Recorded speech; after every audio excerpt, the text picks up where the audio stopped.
Right. I think we'll get started with the introduction, and then I will hand it over to Lily. So welcome to Effective Negotiations and Crucial Conversation Skills. I am Tessa Bent, and I'm a professor at Indiana University, and I'm also the chair of the Member Engagement Committee for ASA, who's putting on this workshop. So I want to introduce our speaker. So Dr. Lily Wang is a professor in the Durham School of Architectural Engineering and Construction and Associate Dean for Faculty and Inclusion in the College of Engineering at the University of Nebraska-Lincoln. Her primary research interests are in room acoustics and noise control. Dr. Wang has received many awards for her research from the ASA and other places. From the ASA includes she is a fellow of the ASA. She was a Hunt postdoctoral fellow, and she received the R. Bruce Lindsay Award. Her research has also been supported by a number of national agencies, including the NSF and ASHRAE. She has received a number of teaching and mentoring awards, including the ASA Student Council Mentoring Award. She served as our ASA president from 2018 to 2019, as well as the vice president and chair of Architectural Acoustics Technical Committee.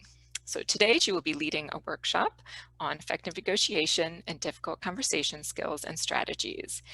We are delighted to have you all here for what I'm sure will be a very beneficial workshop. I'm really looking forward to it. And in the workshop, Dr. Wang will present portions of the material as a lecture, but there'll also be interaction. So some polls, a diagnostic form for you to fill out to give you insight into your negotiation styles, and case study worksheets on which you can practice applying crucial conversation skills individually and then discussed as a group. As Dr. Wang mentioned, make sure you have an internet-enabled device to access these materials. And if you have any problems during the session, feel free to send me a chat message. So at this point, I will give it over to Dr. Lily Wang. Thank you so much, Tessa. Thanks for this invitation. And yes, we are using in this webinar both the chat and the Q&A, which Tessa is helping us to monitor, and I'll also be looking. I have two screens here so I can see, hopefully, as those things come in too. But yes, I'm thrilled to be presenting this workshop at ASA AVE.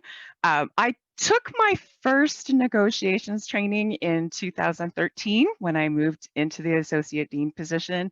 The Big Ten Academic Alliance has an academic leadership program, and it really opened my eyes, and I found it to be a very interesting topic and have followed up by doing as much reading and learning as I can. And I lead these sessions also at Big Ten women's workshops and also for our own faculty. So I'm hoping that this will help all of you. I'm not claiming, and I said that in the written up explanation, I'm not claiming I am a perfect or wonderful or that I never make mistakes, because these are very difficult skills we're talking about, but I'm excited to share with you some of what I've learned, and I'm hoping that it will also help you understand better your negotiation and crucial conversation skills and how to improve them.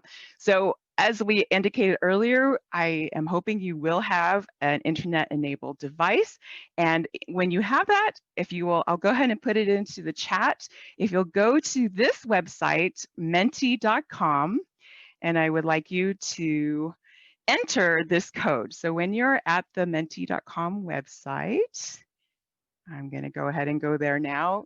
Do you see that, Tessa? I just want to make sure that I am sharing the full screen. So you see the...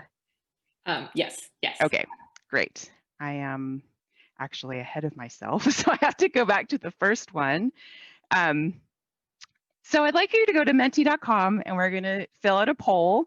You need to insert this code 8882107, and it's an open answer. So I would like you to type into your internet-enabled device, what thoughts or feelings do you associate when you think about negotiations or having to have these difficult conversations? So I am hoping that that is working. Has anybody tried putting something in yet? Is it taking some time to get? Oh, yes, thank you. I love this. Uncomfortable, nervous, anxious, intimidating, salary. It's like, that looks great. Yeah, there's all these really stressful words about it. As a matter of fact, the word stress is there. Hard, confrontation, challenge, awkward, unworthy. Oh my goodness. So I think it makes us very uncomfortable is apparently a very big response that is coming back, that mostly it makes us very uncomfortable. And so I think that's why in these uncomfortable situations, it's good for us to be practicing skills to try to take us out of that emotional situation. Did anybody write emotional? Because oftentimes I feel like these are also, they can get quite emotional. So, okay, thank you. You can keep that open. We'll come back to Menti later, but that's what you shared there is right. What negotiation, if we were to define it, we would say it's working with others who have different views and agendas than you do, possibly, and you're trying to work with them to reach a hopefully mutually beneficial agreement. But that word conflict came up in our word cloud. It may involve conflict. And so this session is aimed to help you develop your skills with negotiation, with conflict, so that you can understand and work through those difficult situations. The problem with conflict is, yeah, there could be different opinions that are producing that. I mentioned emotions. There could be strong emotions that are feeding into this conflict, and or this is a very high stakes situation, which is also making it very nerve-wracking. So I am going to recommend 5 references that I most like at the end of the workshop, but and I'll be quoting from them periodically. So this one is taken from Patterson et al. I really like this quote because it starts us off to saying that the key skill for effective leaders, teammates, parents, loved ones is the capacity to skillfully address these emotionally and politically risky issues. It is the key skill, period. And that is what we're going to be trying to work on today. So let's do a little bit of self-reflection. How do you currently respond to conflict? There is a tool out there called the Dynamic Negotiation Approach Diagnostic, and I have put it in my Dropbox. And so if you'll go to that link, please, that you see it there, and it's a spreadsheet, an Excel spreadsheet. So I need you to download the spreadsheet onto your internet enabled device, and you'll be filling it in as we go through this presentation. I will show you briefly what that spreadsheet looks like. It's very simple. There's 2 tabs. One tab says quiz, the other tab says score, and we're going to work on completing the quiz tab. There are this many questions, and yes, we are going to go through them because I found this tool to be very helpful. So let's, oops, sorry, let me make sure I get back here. So hopefully you have gone to that link and you're downloading it. Anybody having problems or anybody successfully got that yet? Feel free to give me a thumbs up in the chat or at least a comment. Great, thank you very much. Awesome. Awesome, thank you. I appreciate that. Okay, so you have the spreadsheet. So we're going to go through and complete it so that we can learn more about how you currently naturally respond to conflict. But you actually respond to conflict differently when you're calm and then when you start getting upset and emotional. So the survey allows you to do both. Can you hear my music?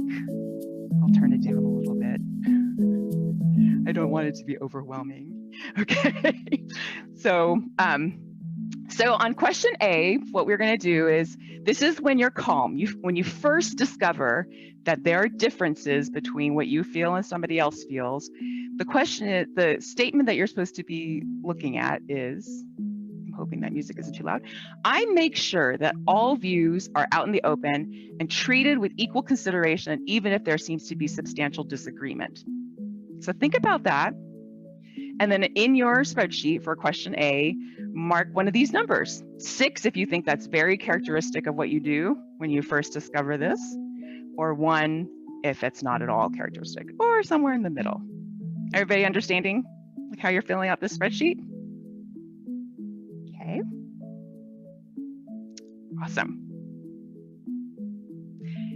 Is the music annoying? You can feel free to let me know. I try to make sure. Oh, good. Thank you, Sarah. So, yeah, I feel like, you know, that there could be some white space here. So we'll keep the music going. I actually have an ability to just loop it. So I'm going to stop it here. And just because we have a number of questions where we're going to be contemplating this. So let me just make sure my level is good and we're looping. Okay, so we'll just keep this over here. Okay, everybody got the, you'll see what the music will be like when we're not calm. Okay, so question A is good. We're gonna keep moving. So question B, ready for the next one? I devote more attention to making sure others understand the logic and benefits of my position than I do to pleasing them. So is that, oops, sorry, I just don't want it to be very loud. Let me get it, okay. So mark for yourself. Very characteristic, not at all. Try to leave a few seconds for each. Yes, these are for when you're calm. When I first discover that differences exist, you're feeling pretty calm, but then you realize, oh, we have some differences. So at this point, do I start devoting attention to making sure they understand my position rather than pleasing them? Okay, let's move on to C. This is still calm. All these first, I think through question J at least, are all calm. I make my needs known, but I tone them down a bit. I look for solutions somewhere in the middle. So is that very characteristic of what you do when you have some conflict starting, or not at all? I should have said too that the people who developed this tool, it's in the Schneider and Kupfer book that will be in the reference list. They say that you should really not overthink it. Just go with your gut, and that is totally fine. So D, when you first discover that there's differences, do you delay? I delay talking about issues until I've had time to think it over. Is that very characteristic of you, or range it to not at all?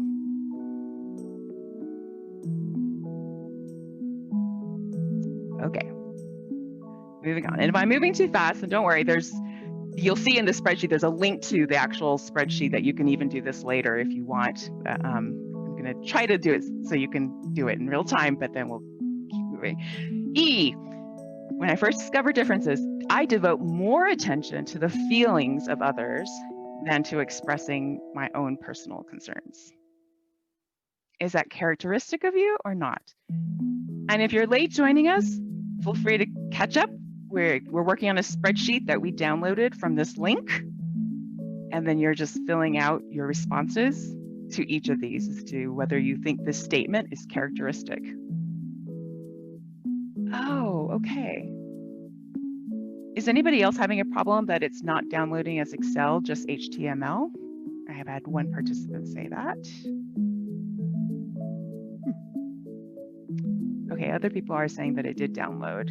In the Dropbox, there's like a little 3-dot picture in the right hand that you can like open it up in the right button and see the download.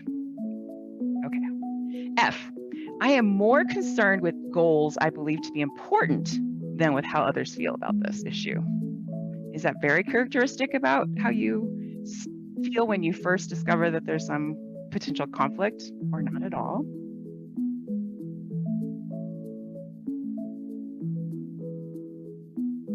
Moving on, G, I often realize that trying to resolve differences are not worth my effort. Is that characteristic?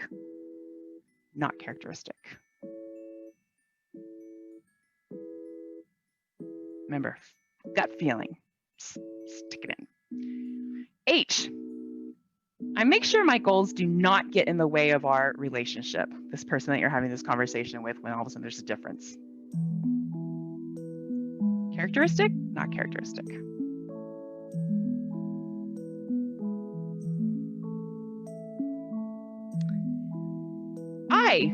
I actively explain my ideas and just as actively take steps to understand the other's ideas. Is that something you do when you are feeling calm and you first notice that there's a conflict? Thank you, Sarah. Yeah, it's not a fillable PDF, but yes, you could mark. Yeah, absolutely, you can mark it by hand on that one. Okay, J, we're almost at the end of the calm section. I give up some points in exchange for others when I first discover that there are differences in this conversation we're having. Is that very characteristic or not at all? Gut feeling. And I believe either that is the last one. Yes, it is. Okay. So now we're switching to the conflict has started, the emotions are rising, starting to get emotional.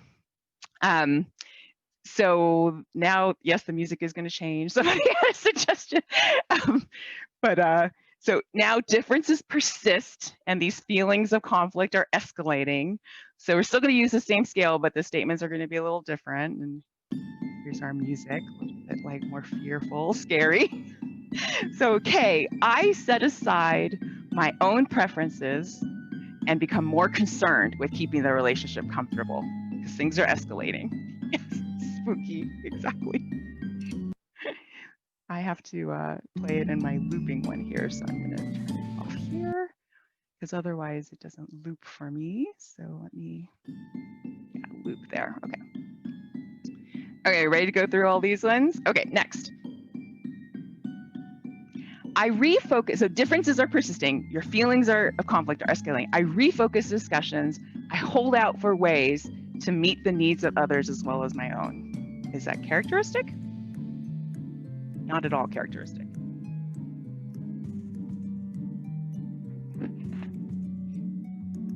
M, I let others handle the problem. Characteristic? Not characteristic. Gut instincts.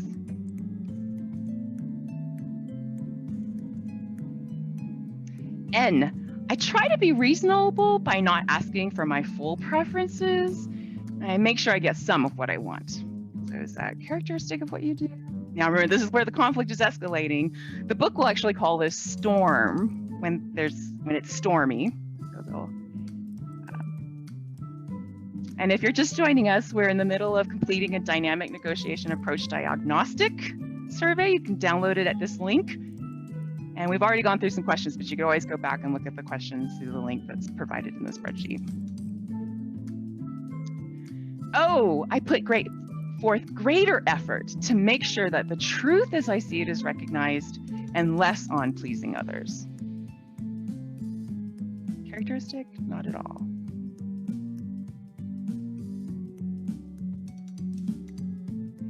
P, I interact less with others, and I actually look for ways to find a safe distance.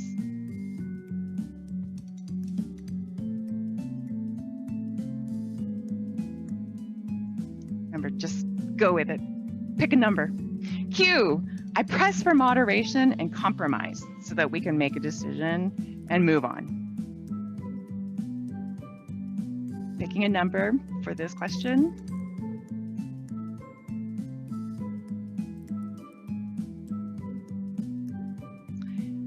R, question R, I do what needs to be done to resolve the conflict in my favor, and I hope we can mend feelings later. Is that what you tend to do when you feel this conflict and this storm happening? Or is that not at all characteristic? We've got two more. S, I do what is necessary to soothe other people's feelings.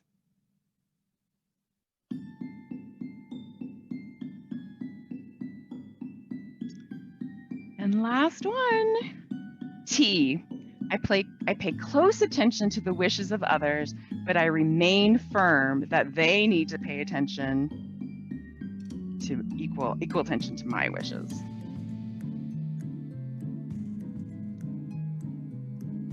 All right.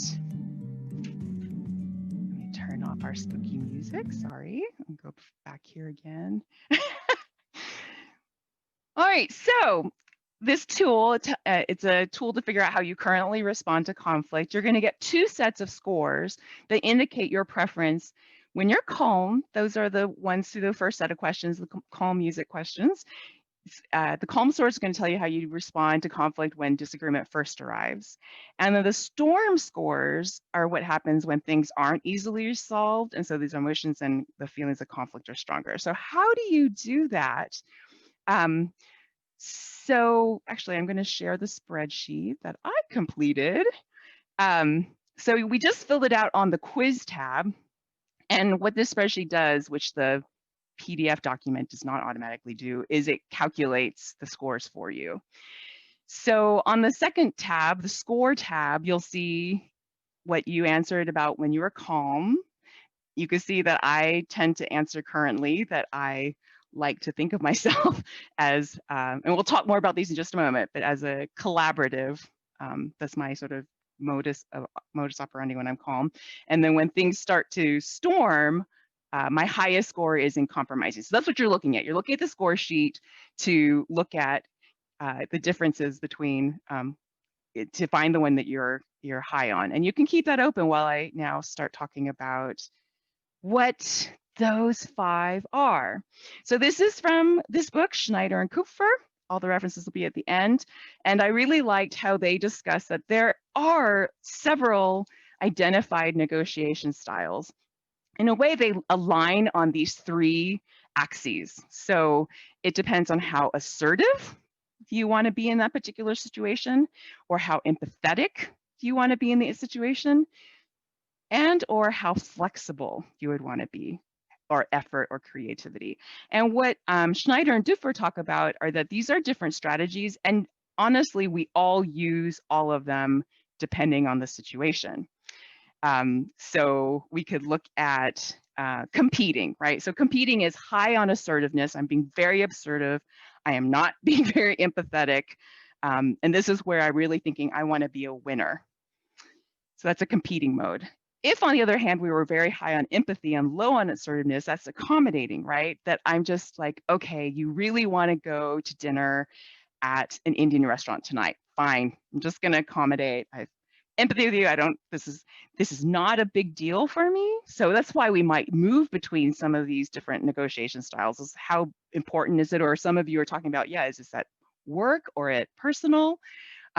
Or as a parent, exactly, that this can change how you might move between them. And we should, I think that's what this session is to do, is to help you be aware that there are these, and you might want to build skills in the ones that you are not naturally leaning towards rather than others. Avoiding, I think we can all understand, it's low assertiveness, low empathy, low flexibility. It's where you're just like, I don't care, I'm leaving, get me out of here. I don't want to deal with it. Compromise is kind of middle of the road, right? You're being halfway, you're sort of being assertive, kind of being empathetic, kind of being flexible. And it can be a fast solution. So that's what's nice about this book, is it talks about different situations where one of these skills, you already probably naturally do it, but we could also think more consciously about why we might compromise. Maybe it's not a very big deal. Fine, we'll go to Indian food tonight, but then I get to pick the movie afterwards. So you find a way to get something that you want while giving up something that you maybe didn't care about. So compromising can be very fast, but it's maybe not the best for very significant problems. The one that's high on everything, right? High on assertiveness, empathy, and flexibility is this collaborative negotiation style. It is, of course, the hardest. It's very problem focused. It's a style that welcomes diverse views. And potentially you could get very imaginative solutions for it, but it's not easy to do. So look at your responses, and I want to hear from you of what strategies you tended to gravitate towards. So let's go back to our Menti, and we're going to go to the next slide. So you should, if you haven't joined the Menti, go to menti.com on an internet-enabled device, enter this code, and I'd like you to tell me, yeah, thank you, what was your negotiation style when you're calm? You know, what did your DINAD spreadsheet indicate? Yes, and I see a comment in the chat that yes, it can be very situational. It's true. That's great. Thank you for sharing. I think mine was also collaborative in this one. I got just a slightly higher score there. I like this because it kind of, you use your own scale. Yeah, if it's a tie, I actually did set it up that you can input both. You can put 2 in if you'd like. The mentee should allow it. So yeah, most of us are in that compromising collaborative, but there are certainly, you know, others. There's like as you can see, there's a mixture of different, and this is good for us to realize when we're out and about and interacting with a lot of people too, that this is, you know, there are other people out there who do maybe naturally compete, avoid, accommodate, and or collaborate and compromise. Okay, great. Thank you for sharing that. Let's go to the next one and see how we all do. How about when it's stormy? So that's the orange ones. I move definitely towards compromising. So it's like, oh, okay, I'm ready to start compromising. Oh, I think this is very interesting to have such a larger group to be sharing data with. Avoiding, yes. I see a lot of people coming into that area. A few more little dots. I like this dot version, don't you? Menti has like different ways that you can show this. At first I had a bar chart, but then I thought the dots looked kind of fun. So thank you for participating in that. Great. So yeah, we have, you know, some people who are like me that moved to compromising, some accommodating. Collaborative definitely lost a lot of points there, and I think avoiding gained a lot. So, all right. Well, thank you again for sharing that.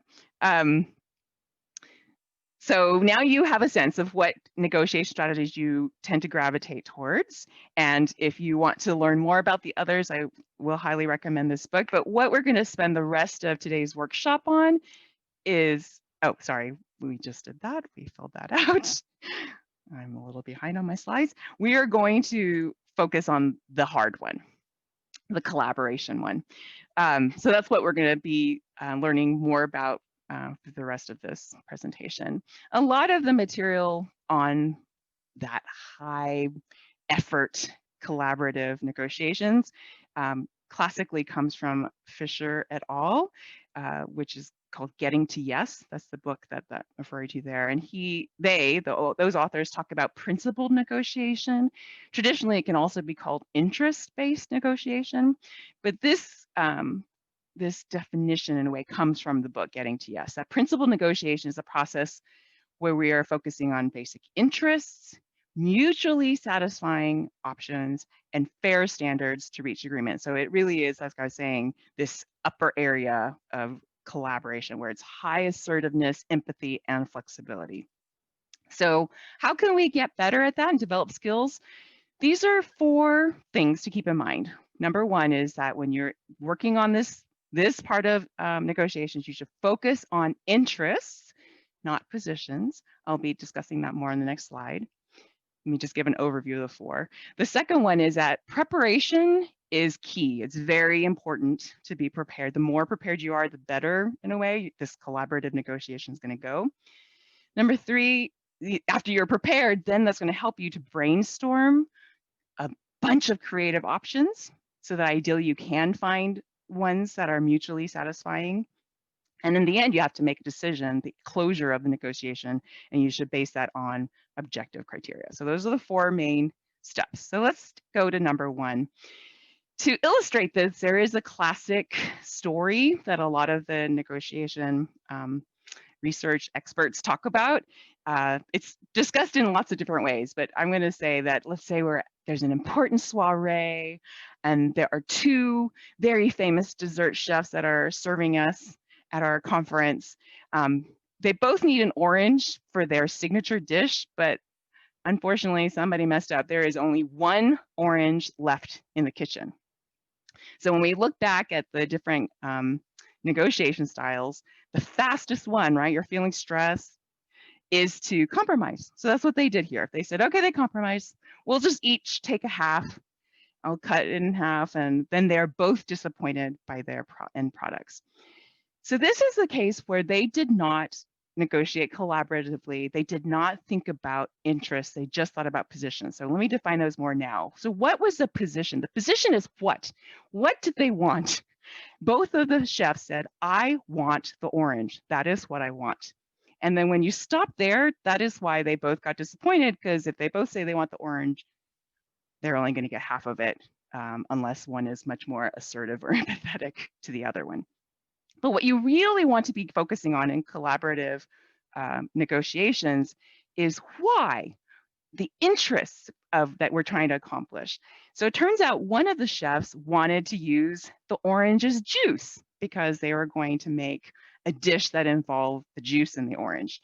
But the other chef just wanted the peel because they were going to make some marmalade. So if they had gotten to the why, they actually both could have been happy because they both would have gotten what they wanted. And that is sort of the classic story, that you can't stop at just what it is I want, but really why you want it, so that you can maybe find other ways to brainstorm creatively how you can obtain the goals that everybody wants. So focus on interests, not positions. That is a very, very key point to that collaborative one. So I thought we'd start brainstorming, go back to Menti and have some of you, if you're willing, share things that you recently have been thinking about negotiating for. We'll do, it's an open bubble. So what have you recently wanted to negotiate for?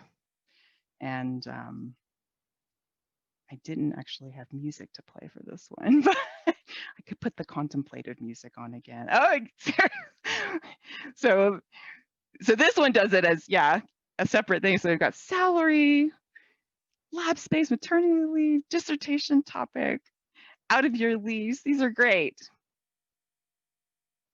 So we're gonna, I'm gonna keep this up because we're gonna use these as things that you can be working on. Kids taking a bath, authorship, less junk food, free time, dissertation, tenure track, inclusive hiring practices, maybe at your institution. All right, well, we'll keep those entire, and I'll be able to download these. And if anybody's interested, we could always share this information with people, teaching assignments. All right, so we'll keep this on the side, because we're going to come back and have you maybe think more about this particular thing that you want to negotiate for. And remember that we're going to focus on interests, rather than just positions. Okay, so that's step one, focus on interests, not positions. And when we get into more of the exercise, we'll try to help you to do that. So the second part of the task is that preparation is very important, because in negotiations, information is your strongest asset. So as much as you can to understand or research the situation so that you're not in a black box, not aware of what's going on. So a lot of the references, I love the stories that some of the references will provide that show, even as simple as, do you know what you want to sell your car? Do you know how much it's worth? I mean, you probably already know that you can go to Kelly's Blue Book and look it up. That is exactly what we're talking about, that you need information to be better at negotiating whether or not this is a strong position for you. So that's one where it's kind of a competitive bargaining situation. But even in these collaborative situations, research is very important to learn as much as you can. So what is the going rate on salary? I'm going to maybe keep that Menti screen open for myself over here so I can be looking at it. Back to, whoops, yeah, I can see the whole screen. So research. So salary is a good one, that, do you know what the salary is for other associate professors in your departments across the nation? Or let's see another one here. The getting out of the lease, right? There's actually a good story in one of the references that talks about the author's leasing situation and how he was able to sort of gather more information and then basically come to our next point, which is to come up with a best alternative to the negotiated agreement with this person, or a worst alternative agreement. So these are acronyms that are commonly talked about in the negotiations field, BATNA and WATNA. So when you're preparing and thinking about this conversation or this negotiation you should have it very clear and be prepared to walk away from it and understand what was your best alternative. So, so my best alternative might be to lose the deposit that I had on my rental agreement, but then I'm going to get to pay less rent at a new place. But of course, there's also a worse alternative agreement, which is maybe that they'll sue you, or this is where you have to brainstorm and really be thinking about what it is, but not only for your side, also for the opposite sides, so that you can understand as you're going through the brainstorming step, the next step, that understanding and having this information of what's going to make you walk away from the table, or what's not going to make you walk away from the table because you don't want your worst alternative, and to understand also what's happening for the other side. What's the best alternative that will make them say, yeah, no, I don't want to negotiate with you, or their worst alternative where they might say, oh no, I need to keep you as a customer. So be thinking about that as you prepare. And then they also say that you should also consider the logistical details. So when are you going to be doing this negotiation? You can think carefully about trying to just be in the right mindset and prepared for that. So, all right, so step 1, focus on interests, not positions. 2, preparation. 3, now you've got all this information, it's time to brainstorm, and to brainstorm creatively. So this is where you don't just say, nope, I want the orange, knowing that what the interests are, that you're prepared to start having these conversations. So what are other arrangements that could be satisfying? Maybe you could agree to, maybe your expertise is something that could be useful to that person, or maybe you could throw in some other options, or that's what we're talking about, is that to not be stuck in the idea that this is the only way that I'm going to be satisfied and the only way that person's going to be satisfied on the other side. But what are other ways that we can? And one thing that a lot of the sessions on negotiations talk about is that actually improvisational skills can be very helpful in this. At my university, we've started thinking, and some other universities have too, I think Northwestern is one, about training their graduate students in improv skills, actually because it can help with public speaking skills. So this is also what we're talking about here, that in this negotiation process, these like working on your improvisational skills or being aware of them can actually help you to brainstorm more creative options. If you've ever taken an improv class, anybody taken an improv class, feel free to share.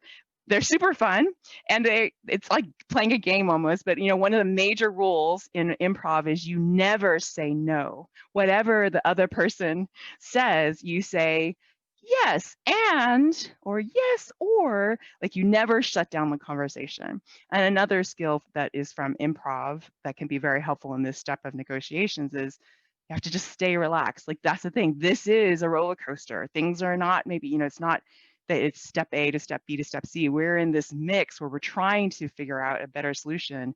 And it's good to just stay relaxed and be okay with the fact that it's messy and uncomfortable.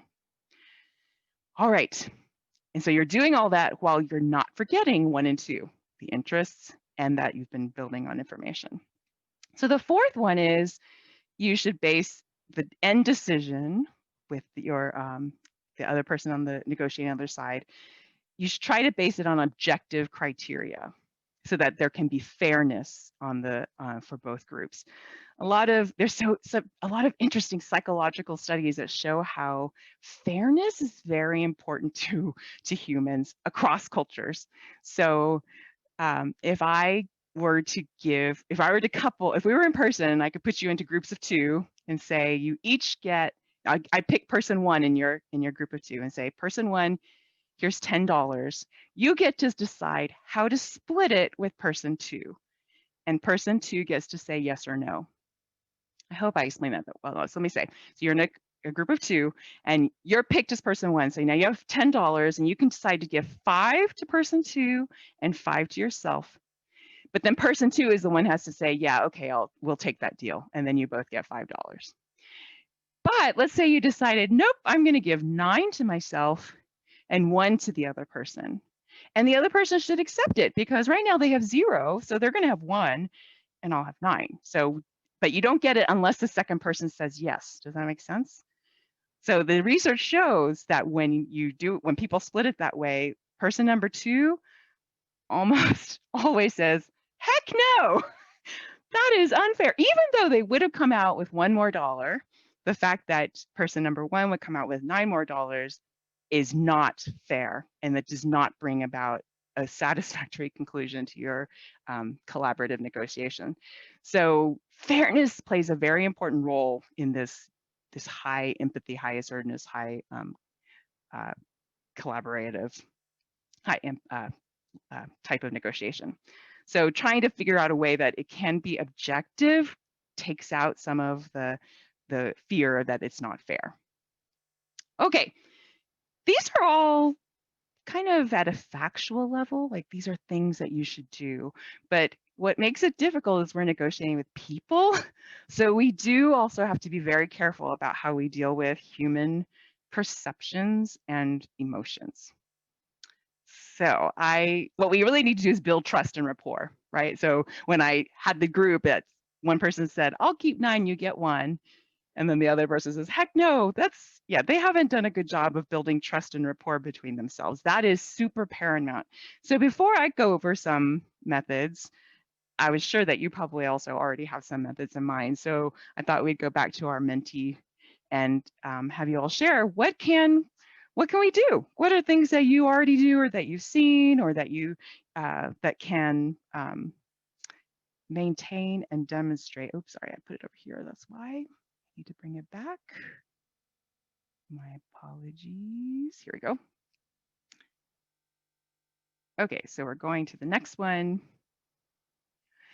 How can you maintain and demonstrate respect during negotiations? So what are some things that you might already do or that you wish you did more? And this is also I love it. Keep others' perspectives in mind, repeat it back. Clear, concise, straightforward, listen, stay calm, nonviolent communication, breathe, show active listening, listen intent. Some of you have taken this course before. This is great. Demonstrate understanding, listen to their opinions, even if you think they're dumb. Why? Yep, we talked about being prepared, ask questions, stay calm. Oh, this is a great one, eye contact. In one of, I think it's there's an Audible great course that I will recommend at the end. And the author of that great course on negotiations talks about SOLAR as an acronym of, yes, stay square with the person, maintain an open body position, eye contact. Yeah, so that's very important. Hear the person out, listen, reflect back, have compassion. These are great. So I've summarized some of the ones that I've compiled through the years, but you were definitely hitting on lots of them. I'll start with the second one because several of you mentioned this, and this is completely true. Listening, and even some of you use the word active listening. So this is not where you're just taking turns, but that you are really hearing what they're saying. And there are many ways out there that you can learn about how you can be better as an active listener. And a lot of them are the ones that we shared in that mentee, that you should ask questions. Focus on understanding what they're saying. And one way to show that you're trying to do that is, some of you mentioned that, is rephrase it. So I hear you saying blah, or can you explain that more? That's where I'm asking a question. I didn't quite understand. Can you explain that more? Oh, so I think I understand that you're saying this. Active listening is very important to demonstrating that respect. So I think this was also, in terms of the eye contact, it's like that's where we were talking about collaborative signals, that I'm showing that I'm concerned. I've done my preparation, so I'm showing I'm competent. That's also another way to demonstrate respect, that I'm ready for this conversation. And that I'm not completely like, doing the $9 versus your $1, right? That I'm approaching this with candor, with integrity. So some of the ones on here that I didn't see as much on our mentee feedback was slowing down the pace of the negotiation is actually another good way to be maintaining respect and making sure that everybody is being heard. So it's uncomfortable. So I think, there can be a natural desire to rush through it and just get it over with, like, or give it to somebody else to deal with. But in these high stakes negotiations, slowing down the pace is very important to demonstrating this respect. And so some of the examples I can remember are, they'll give examples of hostage negotiators, which of course are very high stakes negotiation. And that's a skill that they do, is they don't try to rush it. They really try to get to know the person, to slow it down, they actually even use prompts to say, let me ask you a question, and then ask the question, because that tends to slow down the conversation. Or tell me a little more about this. Or there's ways to like use phrases where you deliberately just kind of slow it down so that you're making sure that the communication is going well. The fourth bullet I have here is find common interests. And when you do that, you should be making sure that they're specific and compelling, not self-serving. I'll use a more simpler example for this. Let's say you want to, when we travel again, you and your partner are trying to decide where you're going to spend your hard-earned money to go on vacation. You have your heart set on Colorado. That's the what. I want to go to Colorado. And your partner says, I want to go to Cancun. So that's why we're at positions. I want Colorado, I want Cancun. Remember, we got to move past that to figure out what's the interests. Maybe your interest is, I really want to ski. And then the partners is, well, I really want to just relax on a beach. So, okay, is there a way that we can go up even higher to find a bigger umbrella so that we can find somewhere that so if those are our interests, maybe what we're saying then is that we need to find a place where we can both ski and go to a beach. And there are such places in the world. So trying to put yourself in a situation where you're not saying, nope, this is just, it doesn't matter. I'm going to Colorado. I don't care. You want to go to the beach? I just want to go skiing. But that's another way to demonstrate, is being willing to try to find ways that you could share your interests and are compelling to them. And so another one, I guess, is the tone of voice, being very careful. And we're acousticians, so I think we can understand that we want to be respectful, not adversarial, that is important to demonstrating and maintaining respect. All right, so that can be hard if you do not separate the person from the problem. So I've thought this, I'm sure you all have too. What an insensitive jerk. Or what a lazy, incompetent fool. Or I like this one too. That person is such a selfish narcissist. Because they're doing things and my emotions are high. And now these are the thoughts that I'm thinking. That makes it very hard to do what we were talking about on this previous slide, where we're trying to maintain respect.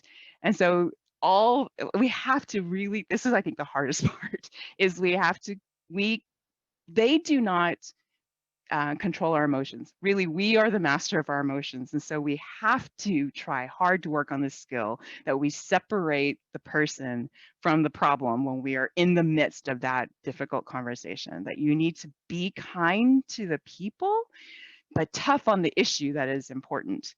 Another author talks about it as being hard on the problem, soft on the people, so that you don't look at, you don't let your emotions or your judgments or evaluations of their behavior keep you or distract you from the goal, which is to get to the interest that you want. So this definitely very hard.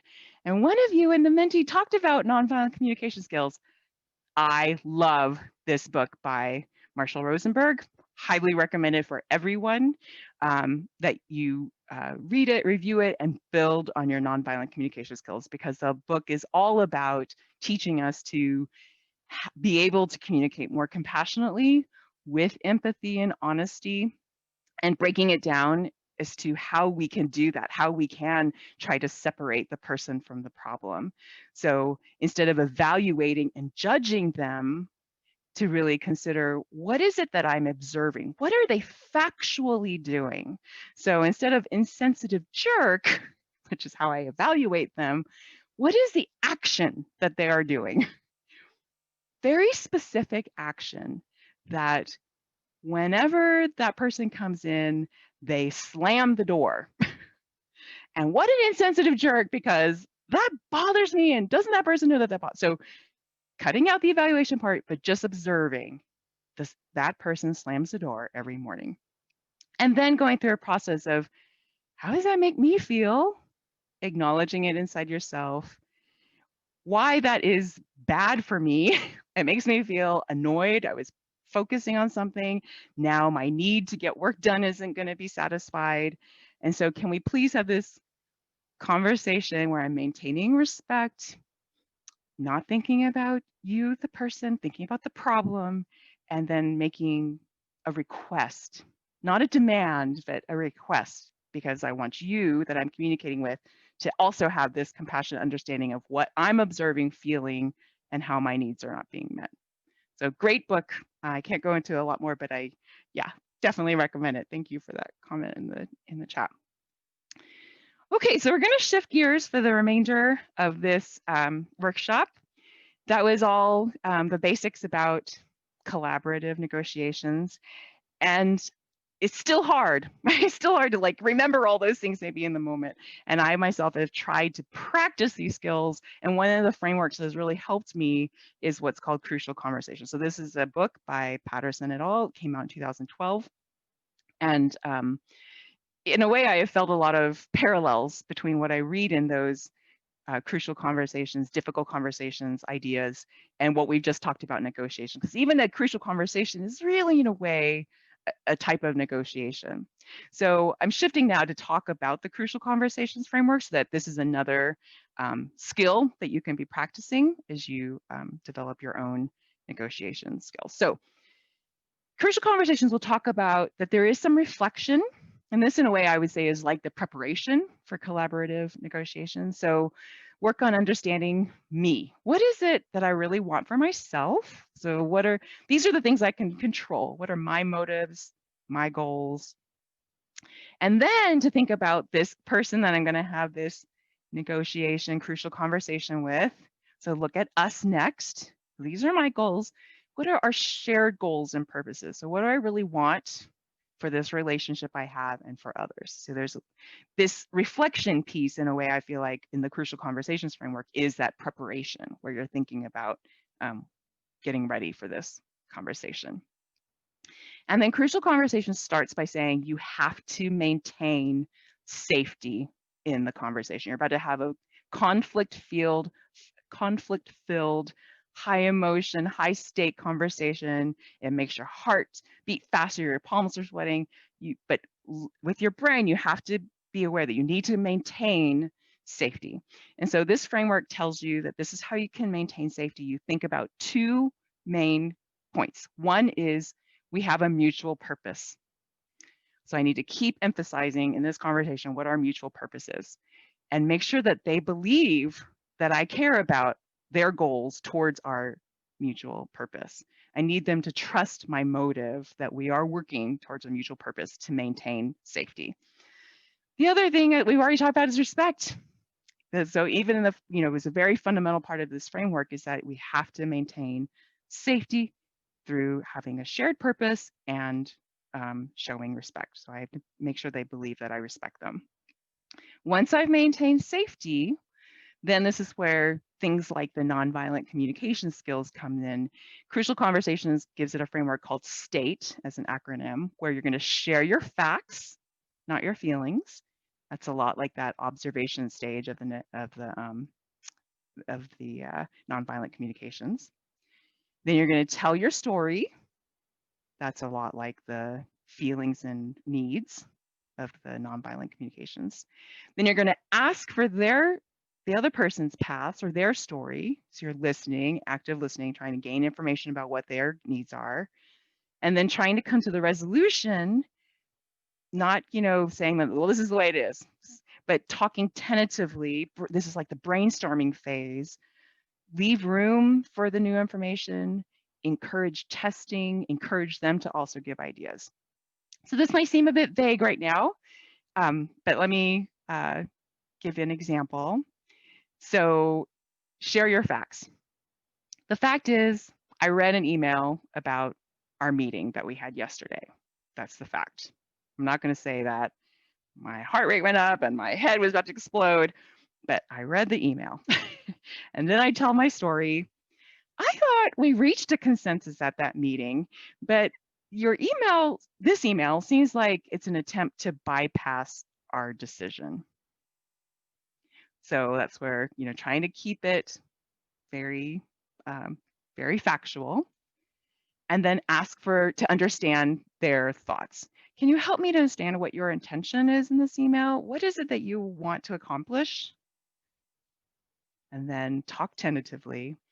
In my opinion, I felt that we had already made this decision, and I am just a little concerned that blah, blah, blah, or I'm wondering if, and then finally to get them to engage in this too. So I want to hear your views, no matter how much they differ from mine. Maybe I'm missing something. I want to be able to talk about anything regarding our work together. It's so easy when you read the example. You're like, yes, this is exactly what I would say. It's so much harder when you're in the heat of the moment. I have found that when I know I'm about to have one of these conversations, that I literally do that preparation, that I will write out the STATE and just write down literally what I might say and use those as notes, because it has been very helpful to keep me on track, to tamp down the emotions and conflict. So let's try it. Let's have you all try it. Whatever, just take your own scrap piece of paper. We're not going to do this on Menti. But here is a case study that I'd like you all to think about. And we're going to try to apply the Crucial Conversations framework. So here's a situation that you're going to be considering. One of the members of our team, of our manufacturing team, is a total slacker.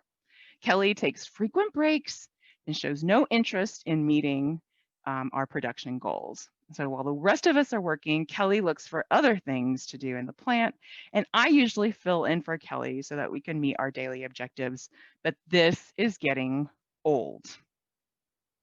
So I want you to try to fill out on your own piece of paper, following this framework.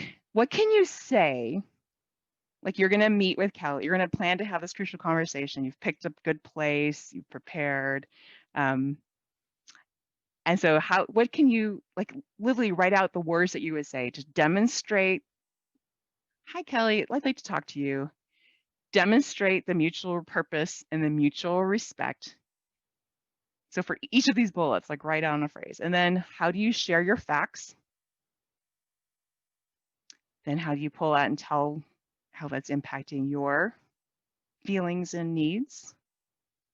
How do you ask for their path? And talk tentatively and encourage. So it's hard, but I do want to try to take a little bit, and I'll play the music again. I think we still have the contemplative music for this one. Yep. So not easy, but try. And then I will show you what people who train others in crucial conversations. This is one of the case studies they often use, and they'll show you a sample of what the right answer is. So I will take a quick look while you all are doing that. Oop. Oh, I see what happened. Okay.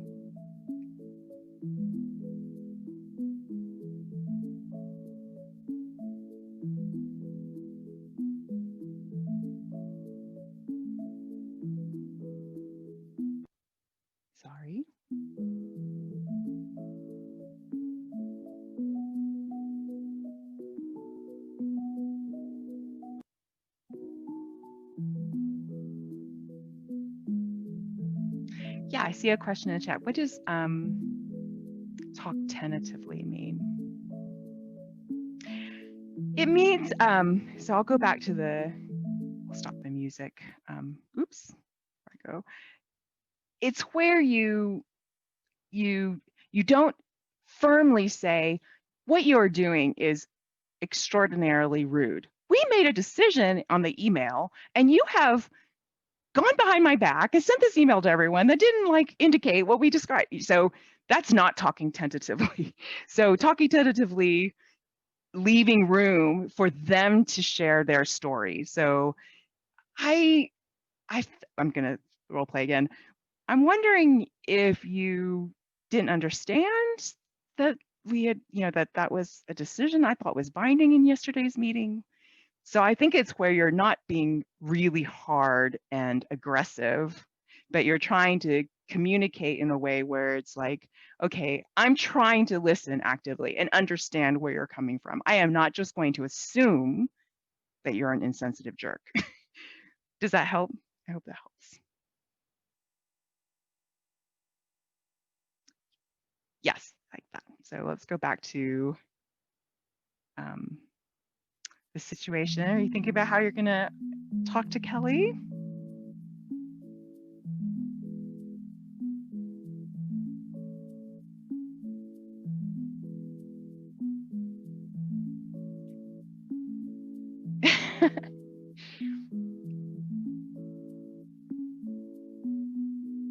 This is really hard, and I'm keeping an eye on time, so I want to make sure that we are going to end on time. But if anybody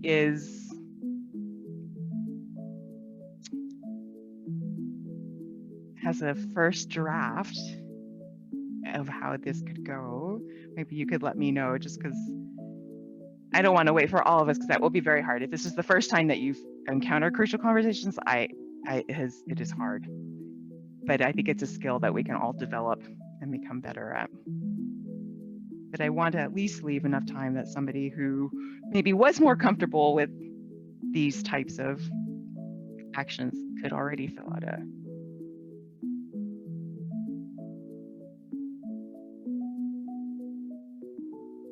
We'll take 15 more seconds on this. Oh, thank you. Thanks, Jordan.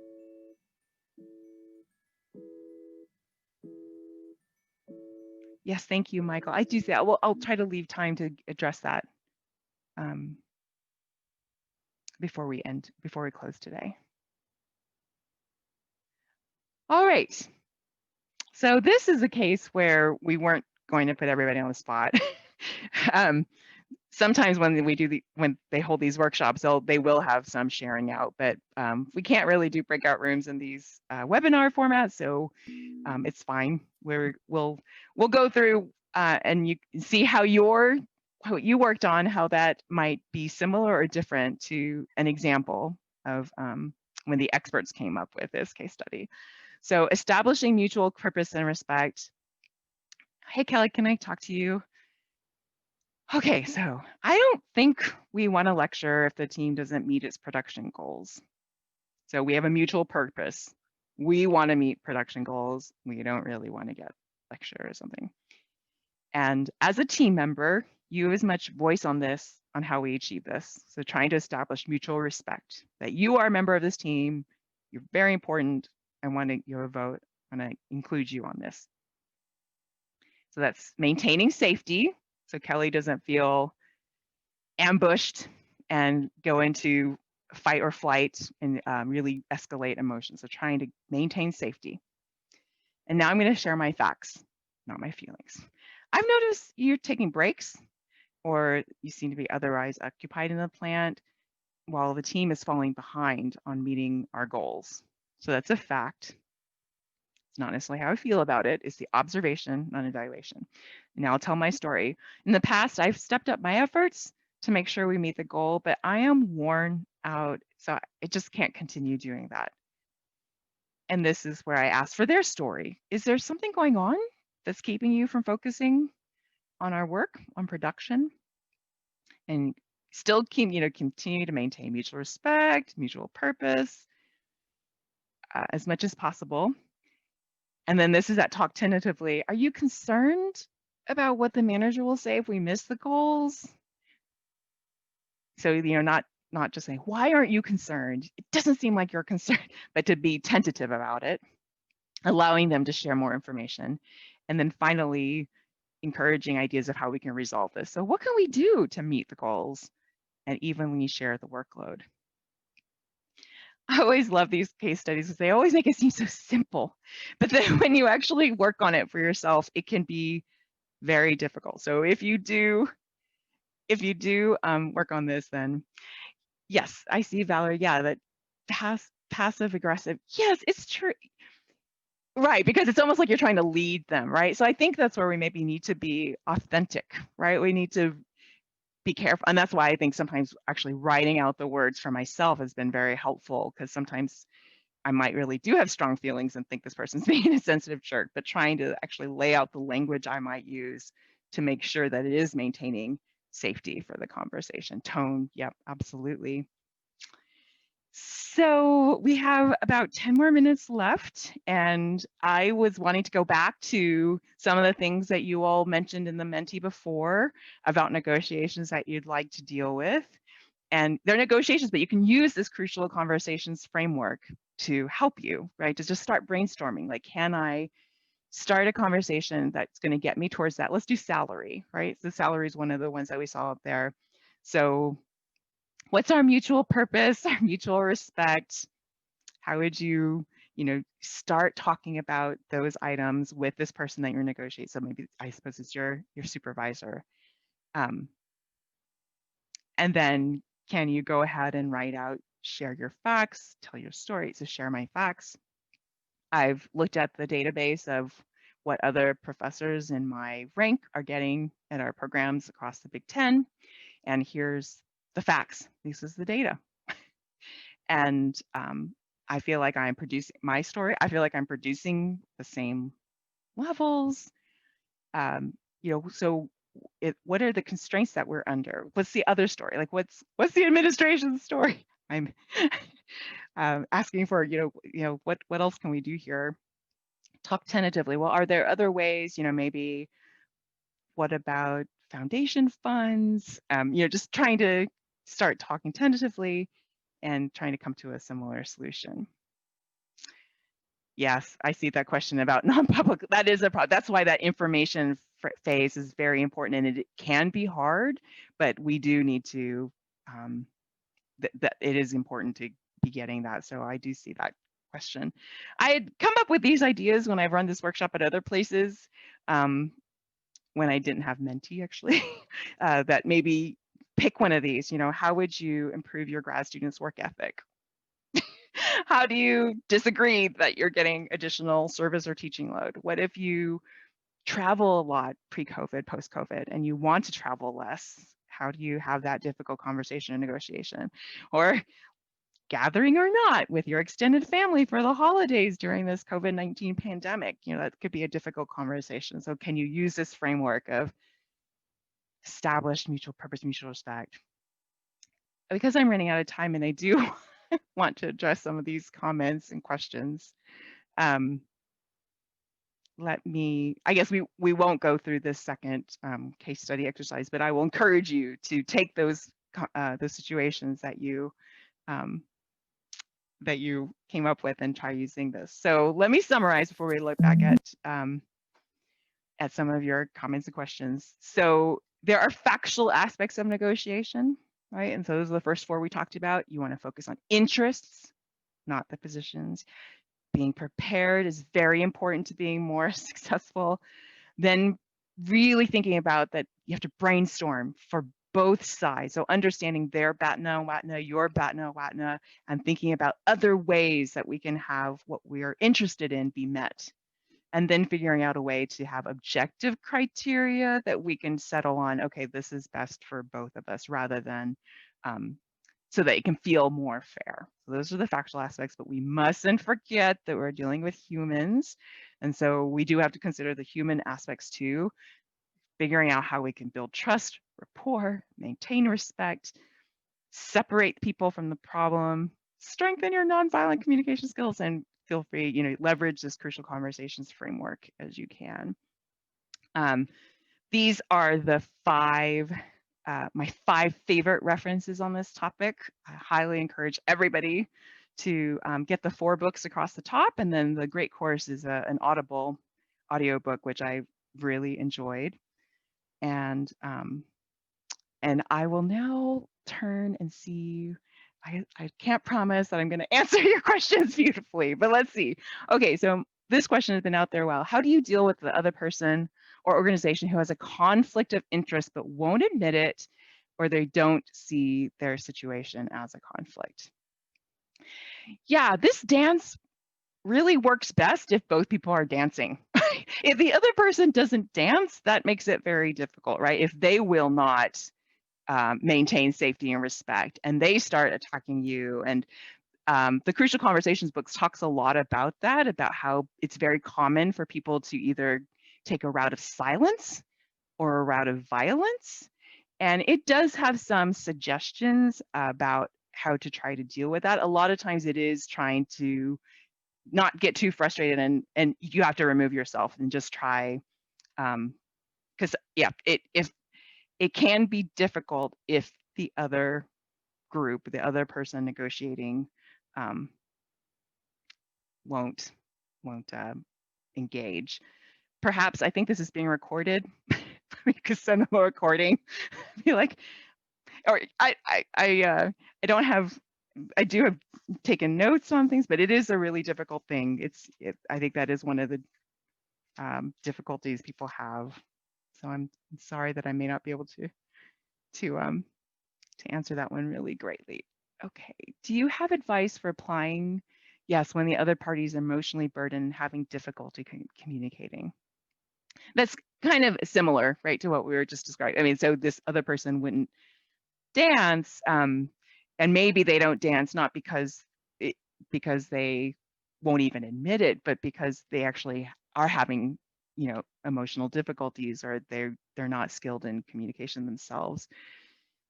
It's hard. I think we could just keep spreading the word and trying, maybe I actually had someone buy me a Difficult Conversations book in my early academic career, which I have always really appreciated, that I was having some of these conversations and not demonstrating good skills. So I think that could be a method to try, in a compassionate way, to, again, like, just remembering that everybody needs to feel respect, belonging, a community. And so how can we help them to also better their communication skills? All right. Yes, you had that too. Yes, someone who's deeply insecure and defensive, like many academics. I'll say ouch to that one. It's a stereotype, but I know we do find it. Will the presentation be available?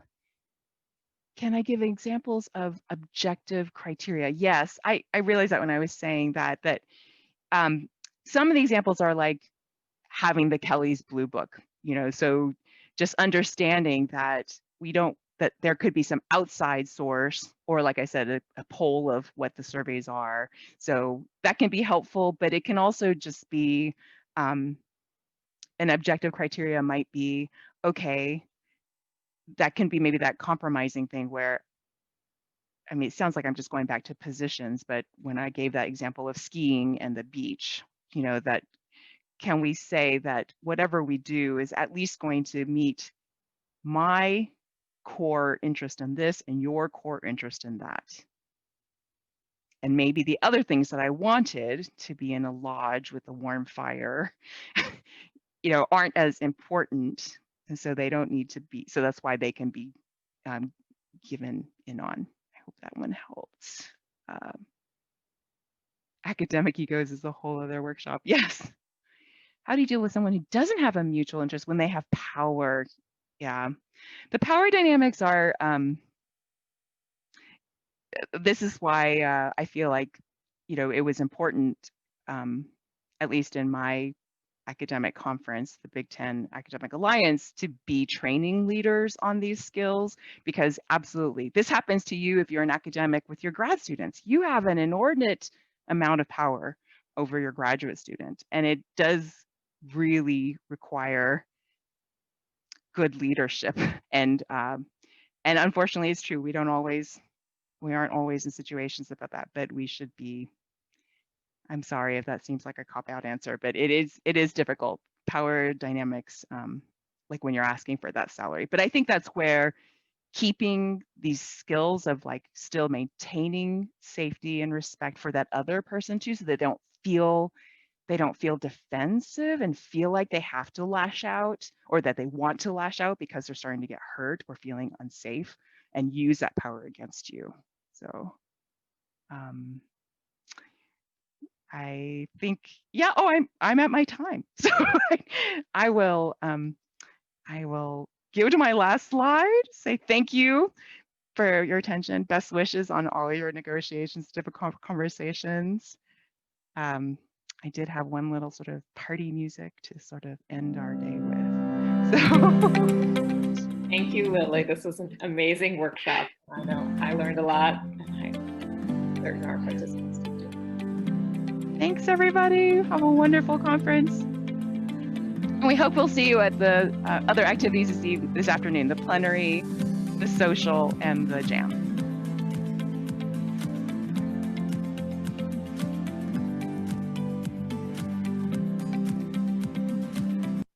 Oops.